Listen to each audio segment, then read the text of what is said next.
I was like, I'm going to become a millionaire so that nobody's able to hurt me or my family ever again. Although I was chanting, although I was in therapy, I still had an unhealthy attachment to money and material things.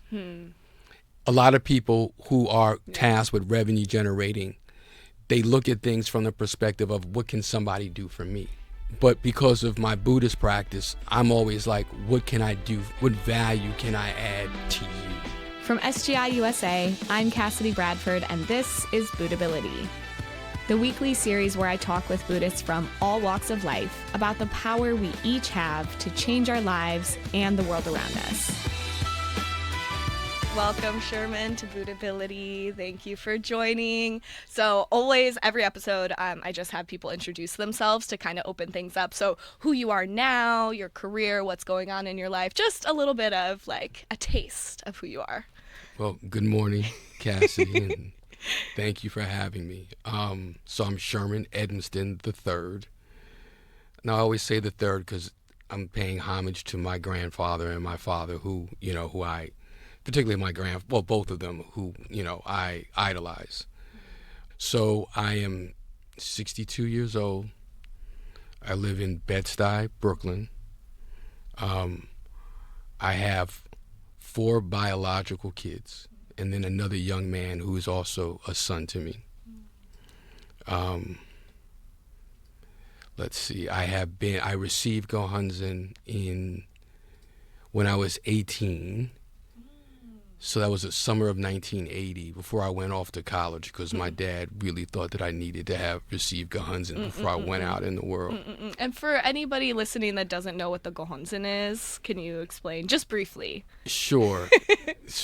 It's the Gohonzon is a scroll that all Nichiren Buddhists chant to. Which is basically from my perspective, is the depiction of the life state, a physical depiction of the life state of Buddhahood amongst all of the various different, I think, vicissitudes, of life, right? But with Nam Myoho Renge Kyo down the center, right? Sort of like for me, it's like with Nam Myoho Renge Kyo being the center of my life, right? Then I'm able to put all of the different vicissitudes and things of life in its proper perspective, right? So that they all work, to my advantage or my ability to create value. That was good, Sherman. I'm like, wow, I want to be able to explain like that, maybe the years of practice, but yeah, okay, so you received your own Gohonzon, which people that practice in the SGI have in their own homes. We chant, we're not chanting to anything that's outside of our own life, right? That life state of Buddhahood, that physical depiction of the life state of Buddhahood is also something that exists in our own life, inside of our own lives. So I think that that's really important to point out. But I felt that I could find happiness in other ways, right? So I would chant off and on. I'd only chant for it when I needed to get out of a problem or I needed to get something, and then once that situation passed, right, then I wouldn't chant, anymore. I graduated from school with a degree in mechanical engineering and solid state physics. I worked in construction for a number of years, and also because construction is like 7 a.m., you work from like 7 a.m. to like 2:30, 3 o'clock. And in the afternoons, I took a local basketball tournament and built it into like the #1 high school basketball tournament in the country. Wow. And I was sort of became like a talent scout for young talent. And I think probably loosely, I identified and mentored probably at least, 50 kids who ended up playing D1 or going to going pro. Wow. So I did that. Mm-hmm. And my father suggested to me that I read the Wall Street Journal. And also, just back up, like both my parents were like very formative influences in my life. I think I get a lot of my tenacity from my mom. My mom was the first ever African American flight attendant at a major airline. Wow. But she had to go to court, with the assistance of Adam Clayton Powell Jr. In order to be able to become, a flight attendant. But I messed up her career because she got pregnant with me, and you couldn't be, a mother at that time and be a flight attendant. Wow. Yeah. So anyway, so I started reading the Wall Street Journal, and it was at the height of like the junk bond, hostile takeover, LBO raid. This is all like finance terms. A little over my head, but somebody listening knows what you're talking about. But it was all over my head too. But I just was like, wow, I'm like, this just seems like it's fascinating stuff. But I was a construction worker and a basketball talent. Like I didn't, like how was I ever going to transition? Yeah. I figured I had to go to business school. So I remember when I was like filling out all my applications, and my stepmother, my dad's wife, Essie, who had introduced my father to Buddhism, right, which is how I got introduced to Buddhism. And like, it was like after a meeting, so you had all these SGI members, and I was like trying to fill out all these forms, applications, and like all these SGI members ended up like helping me like write my essays and all that. It was like pretty wild. And so I got in to Michigan. I think I was like the last person admitted to seriously. Wow. Like to that class. And then I went to like a couple of, I guess, what's the word for it? It's not like a seminar, but like where firms with presentations, like company presentations. And then I just listened to a couple of them. They were talking about like M&A and mergers and acquisitions and all this fancy Wall Street stuff. And I just, I remember calling my dad and my mom and saying, look, like, I don't exactly understand what they're talking about, but I know I want to do it. And so that kind of, so for the last 30 plus years or 35 years, I've worked in some sort of capacity, in finance. Wow. Oh my gosh. I'm just thinking like that's so different from my like personal life path, and also like having that kind of clarity, like, oh, this is what I want to do is really incredible. And I know like you started how should I say this? You were kind of practicing Buddhism throughout, but there was a kind of turning point when you were like you went deeper in your practice, or maybe took it more seriously. I think there wasn't just one. Huh. Yeah. Right. I think there were a few things that ultimately got me to where I decided, that I'm going to base my life, right, on Nichiren Buddhism. Yeah. One was my father, my father and my stepmom. I think the other was when I was back from school, back from Michigan, and I was living in Brooklyn, and there was a men's leader, and he would like always call, and my father was like, you've got to connect my son to Buddhism, like you got to get him. Him and my dad were really good friends, and so he's like, yeah, I got you. And he would call me up, right, and I wouldn't answer the phone. He was like, hey, so one day he called me up, and I was home. And, because I was just so full of it at that point, right? I was like, yeah, next time you're in the neighborhood, just give me a call and like, we can get together. Little did I know, there was a payphone right outside my door of my building, and Larry was there. So he's like, hey, I just happened to be right out front. And he knew I was home because I picked up the phone. Yeah. So I couldn't, I was cornered, right? I couldn't. And he came upstairs, And he spent, maybe let's say like an hour, okay? But he never talked to me about Buddhism. He just asked me about my life. Then he would come over, and then he would talk to me about my life, and then he started saying, based on the conversation, he's like, here's how you could use Buddhism, to change this, right?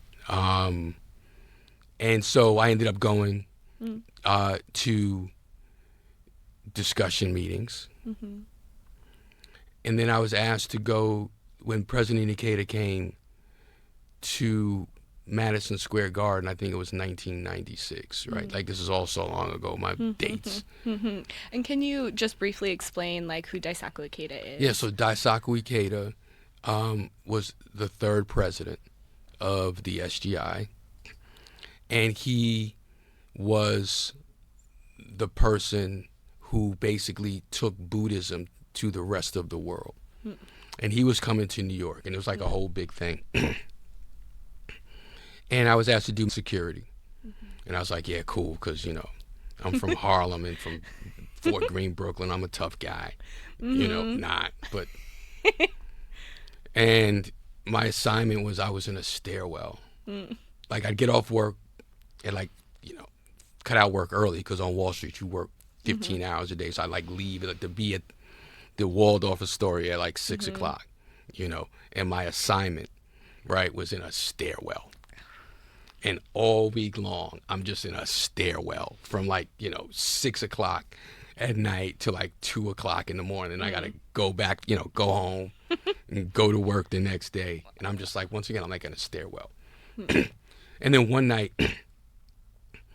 Danny called us off of our shift, told us to come upstairs to where President Ikeda was staying. And so, we're all like, outside of where, President Ikeda's room or suite or whatever.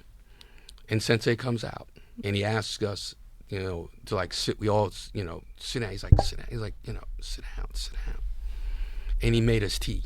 And he had made us tea, and to thank us, he made us tea, and he just served each and every one of us tea. And that, like, I always get choked up when I talk, because I'm like, there was something about that level of sincerity and appreciation and concern for us, right? And there was no pomp and circumstance. Like, he sat on the floor. We were like in a hallway, on the floor, and he's just talking to, through an interpreter, right? And he's just talking to us, right? And he was like, yeah, he said, you must fulfill your mission, as a human being, in this lifetime, right? It's like very important. So that was a seminal moment, right, for me. But once again, I'm a very hard-headed and stubborn person. And my therapist likes to say, that what we do is we say to the universe, right, F you. I don't know if this is like a Pete. I can't, what he actually said. F you is all right, yeah. Yeah. Keep this G or PG. Yeah. And, at some point we all say, F you to the universe. I can do this on my own. Yeah. And then the universe goes, okay, well, we'll, Sure. Right. We're going to see test that. We're going to see about this. And then the universe gives us all these opportunities, right, to rescind that negative vow, right? For me, the universe was giving me a lot of opportunities to rescind that negative vow, but like, I'm holding on. Stubborn, yeah. And then I had moved to Chicago. I was working in Chicago. I had a whole bunch of like, professional stuff going on, a whole lot like life stuff. Now I'm a father. And I think it was like in 2001. And like, I'm so driven, right, that I'm in the office on Thanksgiving Day. Oof. Yeah. And I used to think that I was driven. And now what I realize is I had chosen a career that I could legitimate my desire to not deal with the reality of my own life. Right? Because, you're working hard, you're making money, you're working on Wall Street, and that's looked at as good, right, as prestigious, you're a good father, you're a good right, man, yeah. Right. But the reality was that I was trying to always, in various ways, avoid the reality of my own life, avoid the pain and suffering of my own life. So some people, there were points in my life where I used drugs and alcohol, to numb. And at this stage, I had graduated to becoming a workaholic, to using work. So it's like Thanksgiving Day, and I'm, in the office. And I don't really understand exactly what happened, but the certain traumatic things that happened to me as a child, and I basically had locked them away. But they got out. Those memories got out. And I broke down in the office, and I called my dad. And I said, would you come get me? And he came and got me. And I told him about, the traumatic childhood experiences. And he pulled over, and we cried. And he's driving me back to Brooklyn. He lived in, he was living in Harlem at the time. My mother was living in the Bronx. He just looks at me and he's like, I know you're not really going to want to hear this, but you really need to chant Nam Myoho Renge Kyo. And so I was like, yeah, right? Because at this point, I was just broken. I had tried everything. Yeah. Right? And nothing worked. And so I was like, all right. And so I started chanting again in Brooklyn. And back then we would have like these Brooklyn region studies, and it got me into study. It's faith, practice, and study. So there's actually two things going on. I was getting deep in study, and then I was also now going to therapy. Because my father was like, you got to chant. Then he found me a therapist. Right? And so I was uncovering like all this.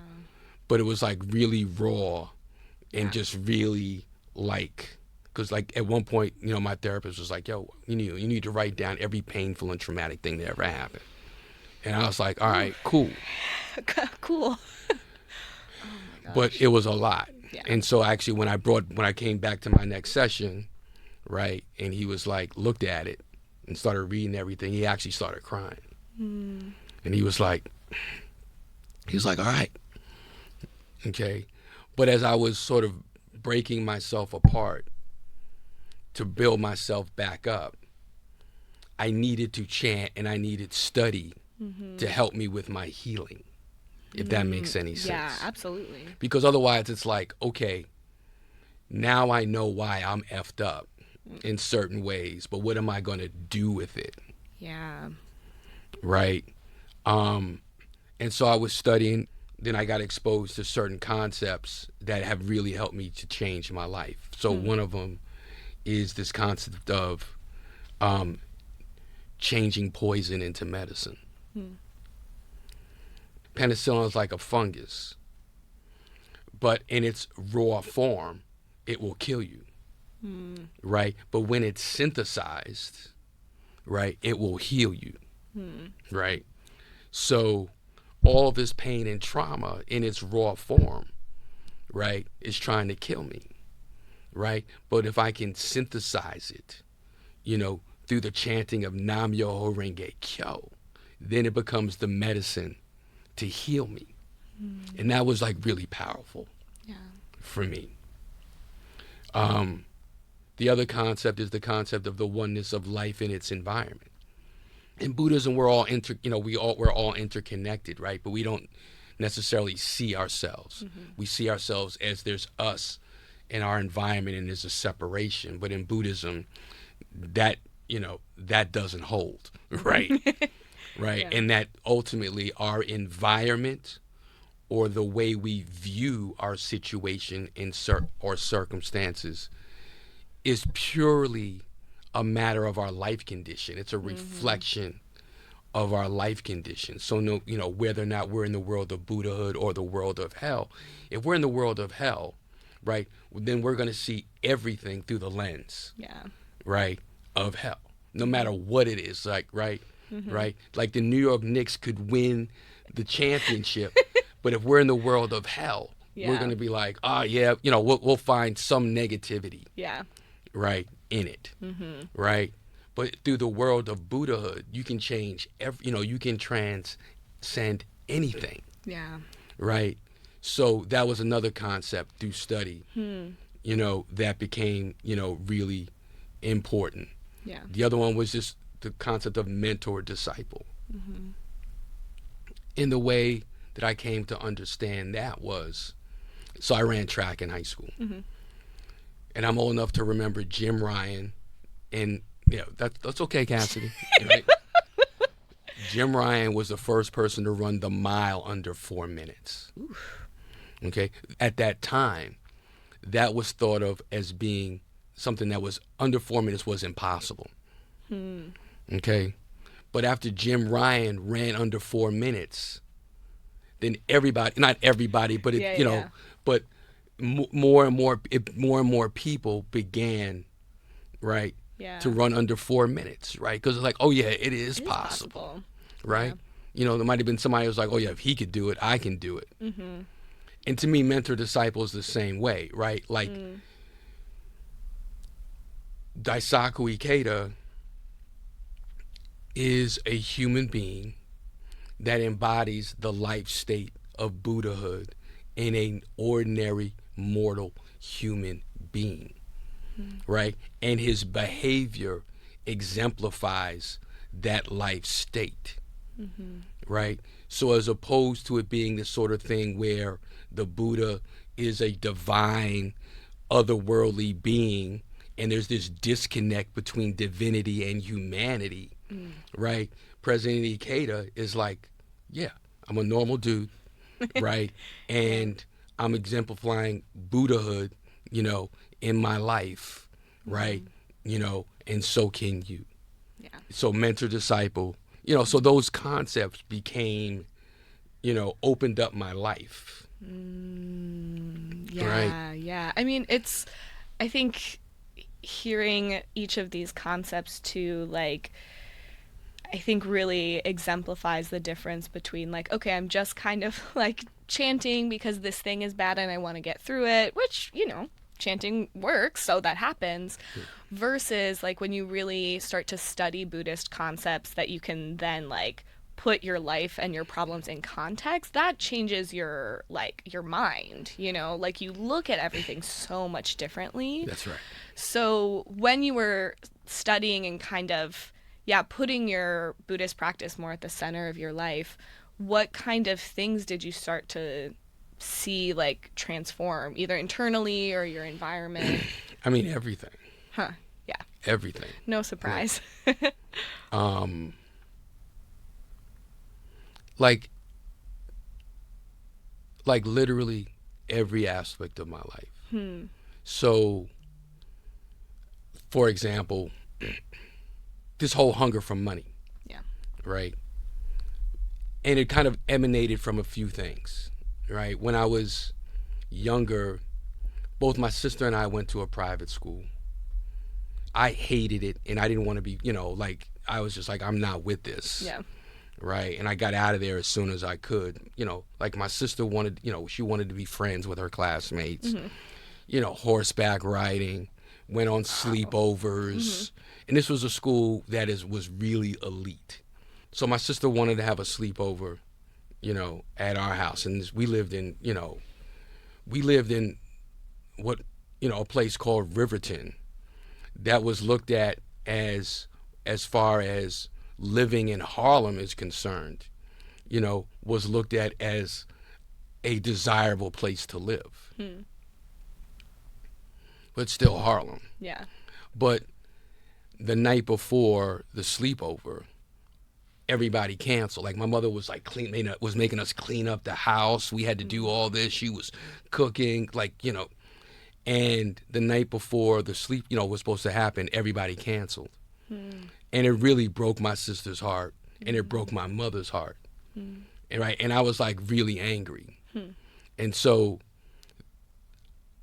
I didn't realize it I kind of did. I was like, I'm going to become a millionaire so that nobody's able to hurt me or my family ever again. Right? So that was kind of like something consciously and unconsciously was like a vow. Yeah. That I made. And I was actually at a certain point in my life very willing to do almost anything to become a millionaire. Then, there's all other stuff, but just trying to give you high points. I think,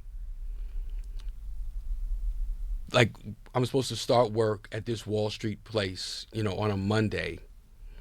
And on that Friday, we got evicted from our apartment. Wow. Right. And so that was kind of crazy. Yeah. So I think that I had this drive, for money and financial stability. But the way things were working out, I had a big, like, boom and bust, sort of situation. And so, I told you about how I was working, and I had the whole childhood trauma thing. Yeah. But part of it also was I had worked really hard, and I thought once I made a certain amount of money that I would be happy. Yep. And I made that certain amount of money, and I woke up the next day, and nothing really changed. Like, I was just as unhappy, right? Right. The C train was just still late, right? Right. So that didn't change, and I had the whole trauma thing, and that's kind of what led to that breakdown. Got it. Yeah. So then, now I'm chanting, right? Now I'm going through therapy, and I'm working through a lot of these issues. But I had entered into a bad business partnership, and I lost all my money. Pretty much everything. And I was also in danger of losing the house. Wow. So now I'm going through this trauma because I was like, I'm never going to put my kids through, right, what I went through. And now I'm in danger, of not being able to make mortgage payments. What did it feel like to have that happen? And you're like, wait, but I'm chanting. Well, once again, study.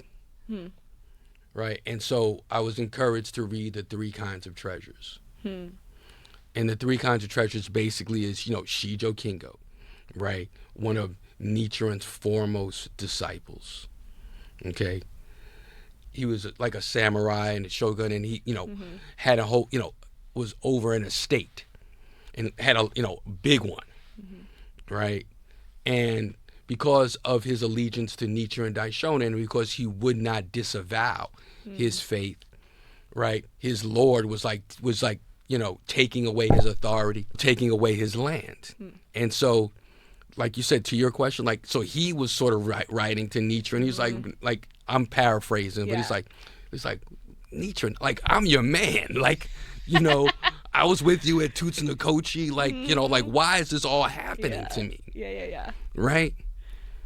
And Nichiren writes him this strict letter. Right? But one of the things he says to Shijo Kingo, he's like, no matter how wretched a beggar you may become, never disgrace the Lotus Sutra. And that hit me. I was like, what? And there's this whole, there's a great 3-part lecture on it, but it's all about, well, there's a couple of things. One is putting everything in proper perspective. So there's treasures of the storehouse, treasures of the body, and treasures of the heart. Those are the 3 kinds of treasures. And at the end of this letter, it's like the treasures of the heart are the most important treasures of all. Okay? And I realized that I had the order all mixed up. I was prioritizing treasures of the storehouse as opposed to treasures of the heart. And as it related to me specifically, what I realized is that although I was chanting, although I was in therapy, I still had an unhealthy attachment to money and material things. And that what was going on at that particular moment in my life was giving me the opportunity to just break it. Yeah.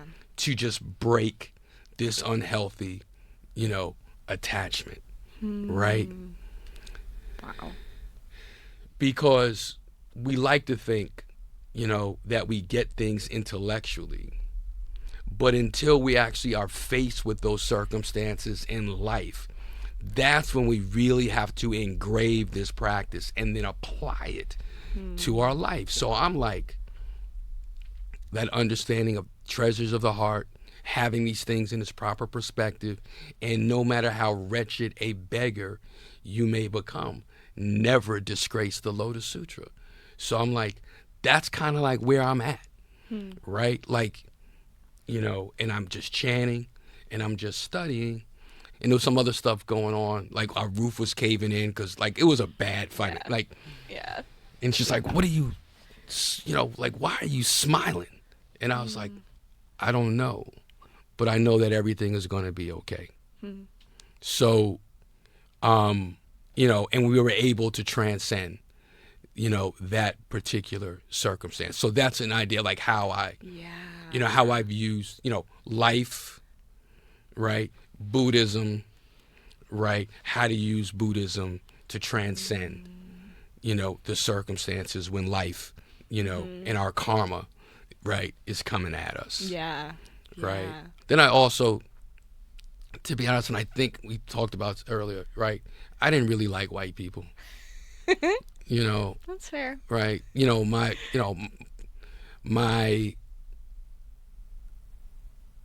So here's what I would say. Like, my foremost identity is as a disciple of Daisaku Ikeda. That's my foremost identity. But I also really love being an African American. I love it and I'm proud of it. And I'm really proud of my family, right? But we can only go back in certain sides of my family to my grandparents or my great-grandparents, right, because of slavery. And, my grandfather graduated college with a degree in chemistry. And he, like, was working in the steel mills of Gary. He was working as a handyman. Back when my grandfather was a young man, electric stoves and refrigerators were like were like AI is today, right? That was like the technology. And so he was like, somebody's going to have to know how to repair these stoves and refrigerators. And he applied to all these trade schools and he didn't get in. Okay, now he's a man with a chemistry degree. So we understand what that was all about. But as opposed to accepting the circumstances, he taught himself how to repair stoves and refrigerators by reading Popular Mechanics magazine. Taught himself. Wow, that's incredible. Right, taught himself. Right. Like I say, like my family's like, my grandfather, my dad, my mom, like, incredible people. And then where I grew up, there were certain parts of Harlem that were still, a certain immigrant group, right, that are white. And we would have to go to track practice in that neighborhood. And we were like 10 or 11 years old. Okay. And grown people would be yelling at us out of windows and throwing bottles at us and calling us the N-word. Whoa. Right? So just, things like that, about how nobody, wanted to come to my sister's, right? Most of my friends and family, their parents fled the South to come up to New York, right? Because of what because of Jim Crow, right? Because of slavery. My grandfather and my father it's unquestionably smarter than me. But I have a life that they could not have even dreamed of. Yeah. Right? Not even dreamed of. Okay? So I had, and a lot of people of African descent still hold a lot of anger, right? A lot of resentment. And so did I. And I want to be very careful because I think police departments have reformed a lot. But when I was growing up, when I was a teenager, there were a lot of racist police officers. And that's the way they treated us. Okay? I've had guns held to my head twice by police. Okay, once in Harlem, once in Mesa, Arizona, right? I've had them, when they arrest you and they, and you have to kneel down to get in the car, but they pop you right in the back of your head so your forehead hits the car while you're going in. And I'm not saying that I was an innocent, right, young kid, because I wasn't. I loved Harlem. I loved growing up there. It was an exciting and very, thrilling place to grow up. Unfortunately, not many of my friends survived it, or are whole. But, I was lucky enough to, thanks to Buddhism, right? But, I was a product of my environment. So I'm not, I want to be very, very clear about that. So I had a lot of anger and resentment. But this, once again, is where Buddhism comes in. Yeah. Because I read a book on Buddhism. We have all these great books, right? This was a book called The Buddha Next Door. And in The Buddha Next Door, there's this, and I think it was sort of the title was dealing with anger or resentment or changing poison into medicine, whatever. But the headline was,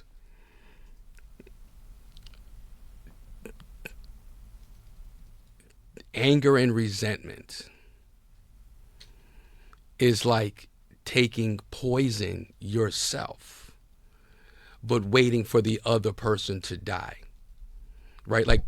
The person that you're angry about or you're resenting, you're taking the poison, but you're waiting for them to die. And when it was put to me like that, I'm like, I may have every right to be angry and resentful, but it's gonna kill me. It doesn't create any value. Zero. Yeah. Okay? Nelson Mandela was on Robben Island, and that's actually where he became familiar with President Ikeda's writings. And he did 27 years on Robben Island. And when he got out, they were having a celebration or a birthday party.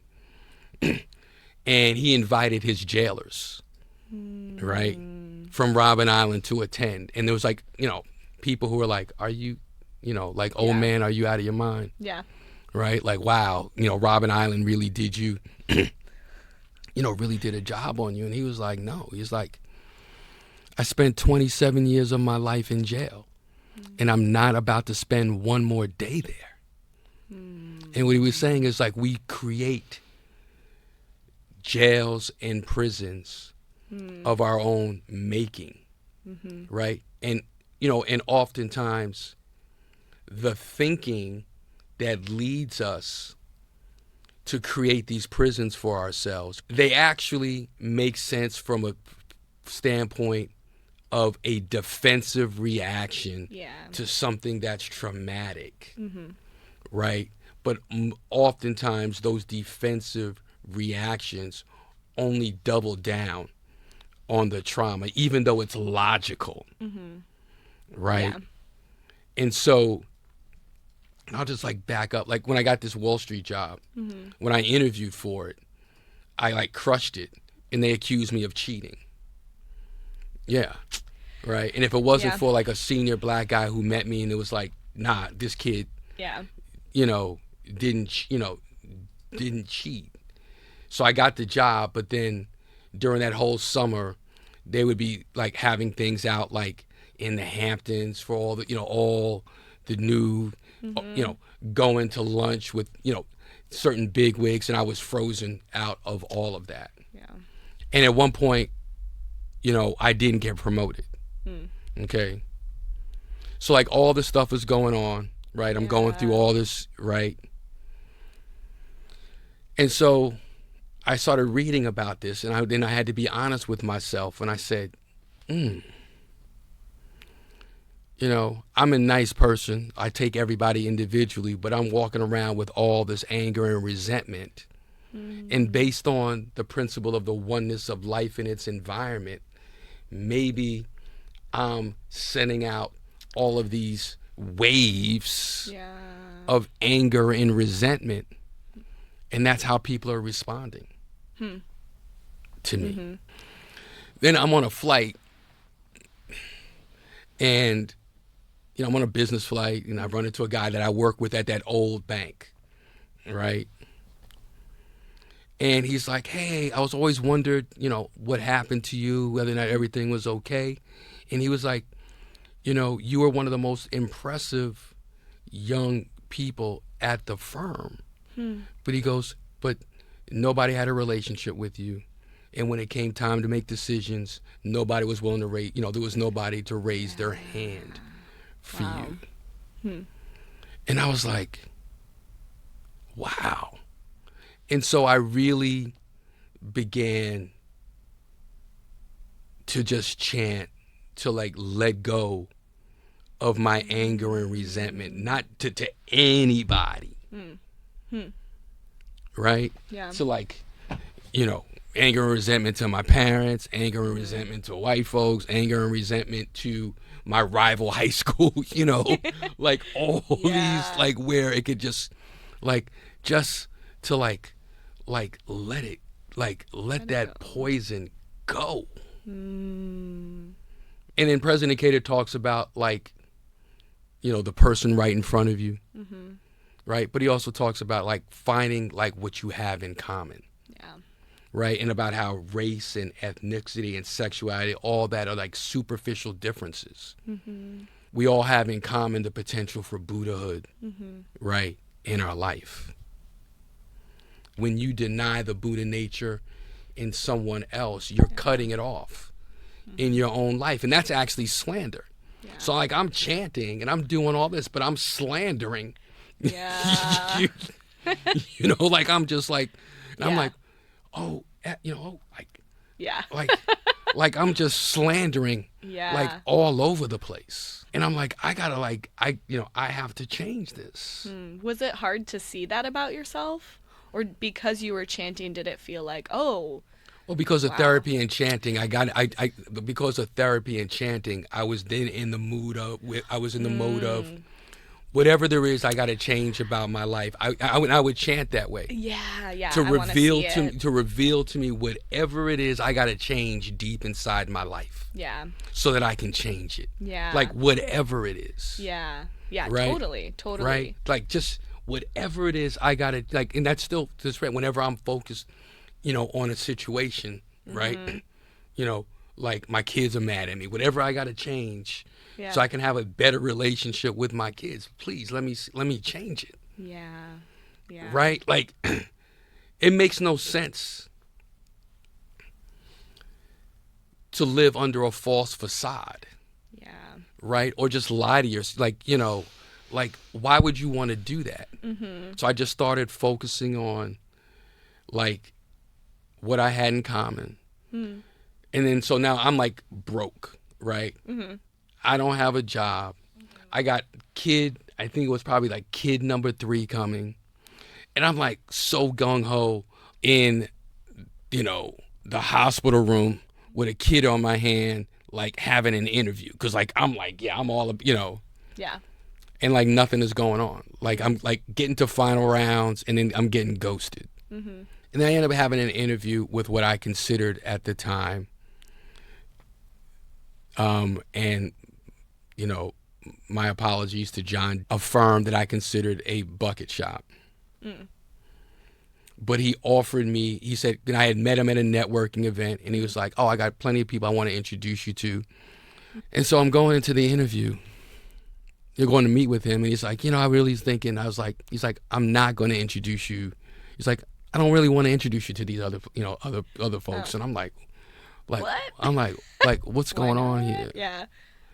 And he was like, no, actually, we're going to open up a New York office, and I think you should run it.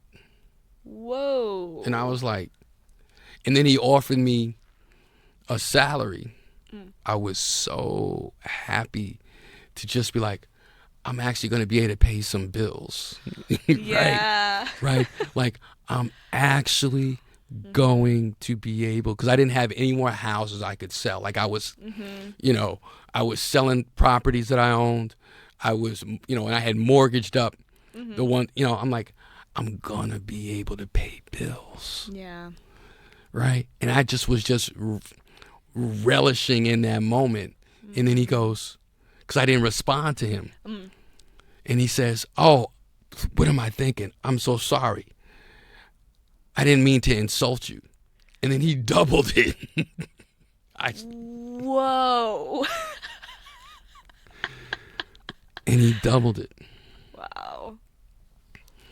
And I had been working in Wall Street, what's considered the buy side. Okay. Right? Credit funds, hedge funds, the people who buy bonds and buy credit and buy stocks. And he was opening up a New York office, and the firm was known for its work in the auto industry. And this is around the global financial crisis, and the auto industry was blowing up. Ultimately, GM filed bankruptcy, Chrysler filed bankruptcy, unheard of stuff. And I was able to combine my buy-side relationships with all the people that I used to work with, that I had gotten to know from being on the buy side, with our auto expertise, and we became a thing. And I became a thing. A lot of people who are tasked with revenue generating, they look at things from the perspective of what can somebody do for me? Yeah. But because of my Buddhist practice, I'm always like, what can I do? What value can I add to you? Right? I'm racking my brain always like, what value can I add to this person? Right? And we were able to build, you know, and then we got bought by another firm, and, you know, like all these things that I could, like, once again, it all comes from prayer. Yeah. The trajectory that my career took, even to this day, I could never have plotted out. Right? I could never have schemed out. Yeah. Right? Yeah. But by basing my life on Nam Myoho Renge Kyo and shedding, right? Shedding the anger and resentment, shedding just, you know, it's just been kind of nuts. Yeah. I mean, it's like kind of mind-blowing to think like your life up until this sort of pivotal moment was like ups and downs, pulled in every which way.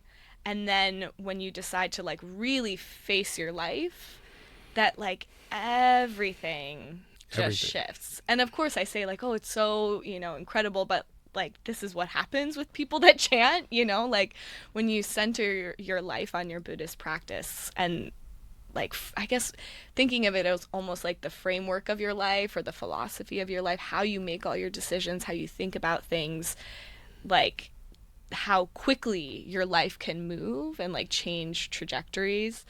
Yeah, I was just thinking like, I mean, of course I know now you're just like what I would say incredibly successful in, you know, the work that you do. But I guess having this kind of level of success, how does your life reflect that? Maybe I'll ask, because, you know, we had talked before about how you're like, yeah, you know, I live in like a certain kind of neighborhood. I live this kind of way, even though, you know, I have this sort of like these treasures of the storehouse, you know? Yeah, so I still live in the hood, although it's being gentrified. Yeah, it's a little less the hood now. Right. But when I moved there, it was the hood. It was still the hood. So I remember I used to have that attachment. Yeah. Right. This unhealthy attachment to material things. Mm-hmm. And I just don't have it anymore.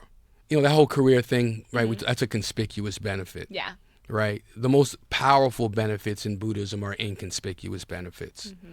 And I would say a major inconspicuous benefit is I don't have a hole in my life that I need to fill by material things or consumer related things. That hole just doesn't, you know, exist anymore. I look to solve all of my problems through, you know, when I get live in Buddhism, right? Or I get, you know, first thing I do is I read President Ikeda's message, and then I read the experiences, right? Because I'm always like, and there's been so many times I've read somebody's experience, I'm like, oh my God, that's my life. Yeah.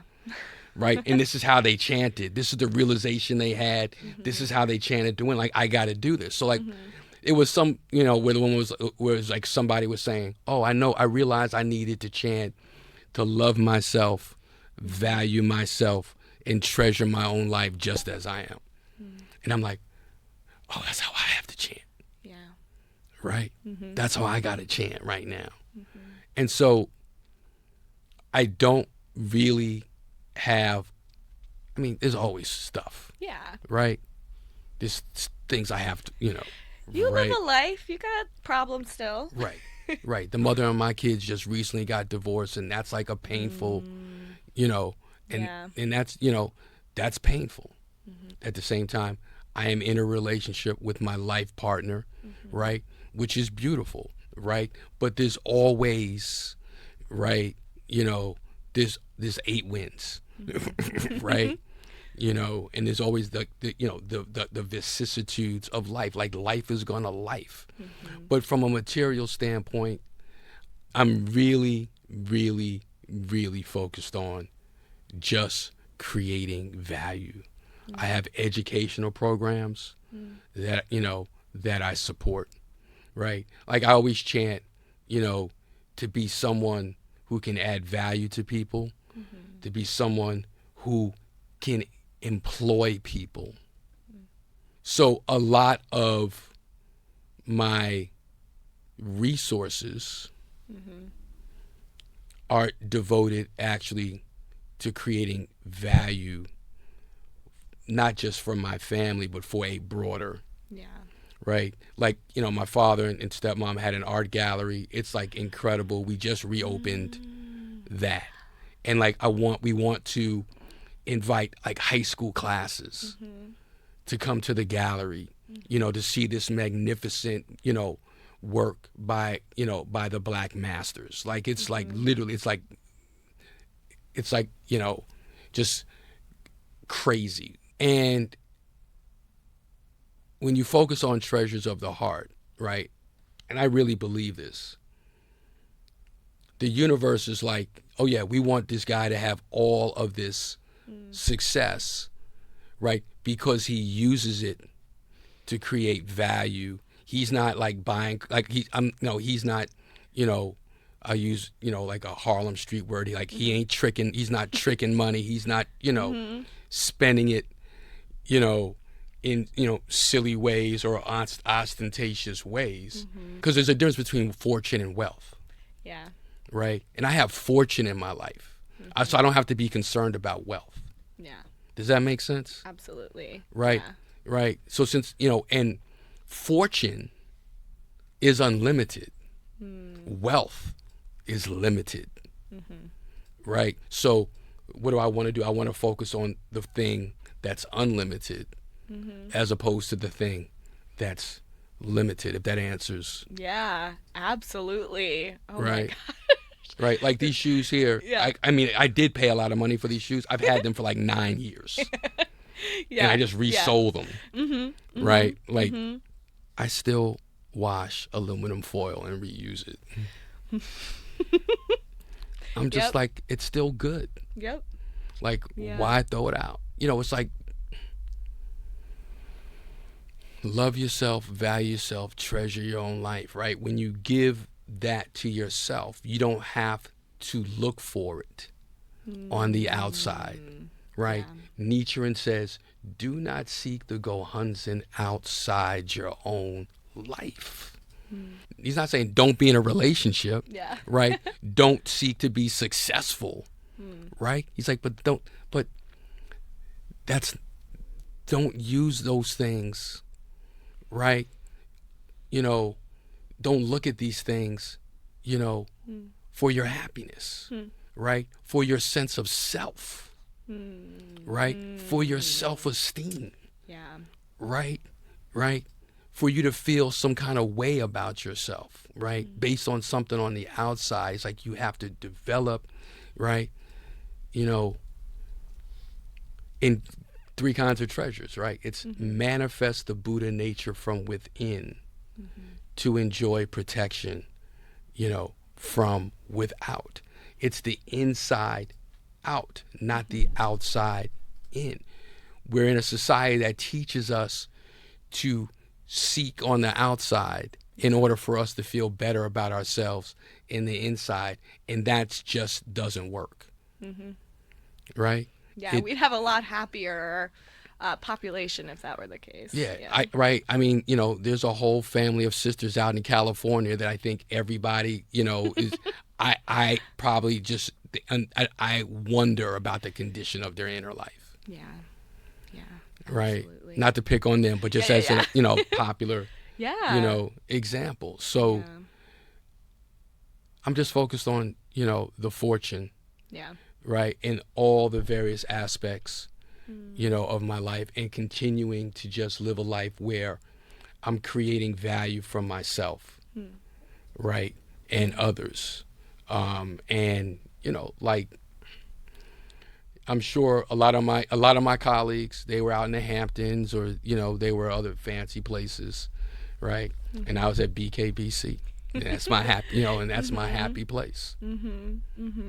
You just mentioned BKBC, and that is the Brooklyn Buddhist Center. Yeah. And we have, like, throughout, the U.S. and the world, we have community centers everywhere. And you mentioned discussion meetings, which is, we meet in our neighborhoods, and, in Bed-Stuy there's one. But to kind of, like, close things out, I mean, I feel like you answered this in many, many different ways, but for a young person listening now that, maybe they are just kind of starting their practice or haven't even tried chanting yet, but they have, like, big ambitions for, like, they want to be successful in something, they want to be successful in whatever kind of career. What advice would you give them from a Buddhist perspective? Wow. I know it's a kind of broad, big one. Look, like, I chant for my kids and, and my friends' kids and, my girlfriend's kids, and my sister. I just chant for young people to trust and believe in their own life and its unlimited capacity. Right? And I just feel like, there's so much out there, like, in social media, right, that is creating, like, this false realities for people. And it's all almost like outside driven. Yeah. Right? And one of the conversations I had with my kids is, somebody's taking this picture, right, and they look happy and they're, like, in this great background, but you have no idea of what their life was like before that picture or after. You have no idea what they had to do, right, to get there, right? And, for people to stop chasing false, right, realities. And I think for young people, because there's so much, I was fortunate. We didn't have all of this access to, to all of this information and all of this, like, people in New York listen to different music than people in Baltimore. They listen to different music than people in LA, right? Now, everybody's bombarded with like the same thing. And I just feel like for young people is pump the brakes and find your own lane, right? Like find your own lane. Find something that you are passionate about, right? That makes you feel good, you know, about your life, right? And then chase it. I think it was like President Toda talked about, have the biggest, scariest dreams possible. Because even if you don't achieve it and you fall short, you'll still have like an amazing life. Yeah. Right? And also, like I said before, love yourself, value yourself, treasure your own life just as you are. Don't compare yourself, right? Don't compare yourself, you know, to others. And read. Say like, more. You know, like just like when I was trying to figure out this whole career, I was working in construction, and I read this book called Why Should White Guys Have All the Fun? And it was by a guy named Reggie Lewis, who did a $1 billion leverage buyout, and he was a black guy. You know, he just, you know, he had the audacity to ask this question. And I'm like, yeah, he was right. Yeah. But it's just like, read to expand your life, expand your universe, right? Push past the limitations of your own mind, right? Because there's so much world, right, out there, right? But it just feels like everybody wants to be like an influencer. Yeah. Right. I don't know if you're considered an influencer. I'm not trying. I am not. Okay. Everybody just wants like eyeballs, right? And you have people doing crazy things and saying crazy things because they're going to get likes and eyeballs, and like, just people have to like, please dispense with that, right? You know, and find your own lane, right? Find something that you can be passionate about that creates value for, you know, for you and others, and then just. My parents, my mom, my dad, my grandparents, my aunts and uncles, President Ikeda, President Toda, President Magaguchi, they taught me to be fearless. They taught me to be fearless. President Ikeda talks about never being defeated. It was a good friend of my stepmom's. We actually had a memorial service for her before she passed away. She knew she was going to, you know, she knew she had terminal cancer.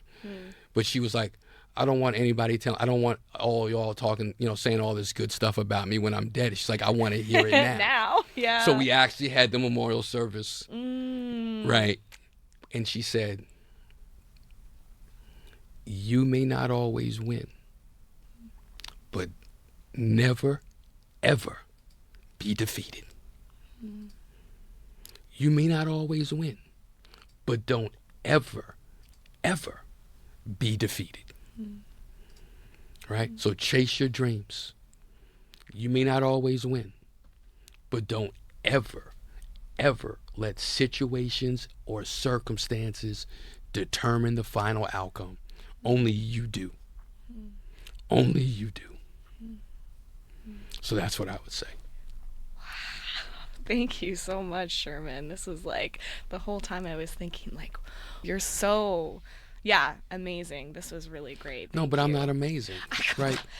No, I'm not being self-deprecating. Yeah. Right? The SGI is amazing. Nichiren Buddhism is amazing. All the various people at various aspects of my life who gave me something. Right? Guys, the crew I grew up with, right? You know, the guys that I grew up with who protected me, right? The heroin addicts that loved jazz that took me, to Jazzmobile to hear, jazz music, right? I am only right? The sum total, okay, of all the efforts of countless people that have poured something into me. Okay? So I'm not amazing.